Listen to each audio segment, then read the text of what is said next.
ನಮಸ್ಕಾರ ವೀಕ್ಷಕರೇ, ನಾವಿಲ್ಲಿ ಟೆರೆಸಲ್ಲಿ ಈಗ ಮದರ್ ಸ್ಲ್ಯಾಬ್ಗೆ ಬ್ರಷ್ ಪಾಂಡು ರೂಫ್ ಕೋಟಿಂಗ್ ಮಾಡ್ತಾ ಇದ್ದೀವಿ ಫಾರ್ ವಾಟರ್ ಲೀಕೇಜಸ್ಗೋಸ್ಕರ. ಫಸ್ಟ್ ಏನು ಮಾಡ್ಕೋಬೇಕಪ್ಪ ಅಂದರೆ ಟೆರೆಸನ್ನು ಸರ್ಫೇಸಾಗಿ ಕ್ಲೀನ್ ಮಾಡ್ಕೋಬೇಕು. ಚಿಪ್ಪಿಂಗ್ ಮಾಡಿಕೊಂಡು ನೀಟಾಗಿ ಸರ್ಫೇಸ್ ತೊಗೊಂಡು ಕ್ಲೀನ್ ಮಾಡಿಕೊಂಡು ಮತ್ತು ವಾಟರ್ ವಾಶ್ ಮಾಡಿಕೊಂಡು ಎಷ್ಟು ಬ್ರಷ್ ಪಾಂಡ್ ಅಂತ ನಮ್ಮ ಹತ್ರ ಈಗ ಅಂತ ಬರುತ್ತೆ. ಬ್ರಷ್ ಪಾಂಡ್ ಅಂತ 4 ಸ್ಟ್ಯಾಕಲ್ಲಿ ಮತ್ತು ನೋಡಿ ಈ ಥರ ಬ್ರಷ್ ಪಾಂಡ್ ಬರುತ್ತೆ. ಪಾರ್ಟ್ ಎ ಪಾರ್ಟ್ ಬಿ ಬರುತ್ತೆ.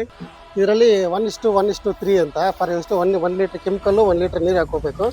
ಜೊತೆಗೆ 3 kg ಹಂಗೆ ಲಿಕ್ವಿಡ್ ಪೌಡ್ರ್ ಹಾಕ್ಕೊಂಡು ಮಿಕ್ಸ್ ಮಾಡಿಕೊಂಡು ಇದು ಸ್ವಲ್ಪ ಇನ್ನು ಪ್ರೈಮರಿ ಕೋಟು ಒಂದು ವರ್ಟಿಕಲ್ ಒಂದು ಆರಿಜೆಂಟಲ್ ವೈಸಲ್ಲಿ ಕೋಟಿಂಗ್ ಮಾಡ್ಕೋಬೇಕಾಗತ್ತೆ.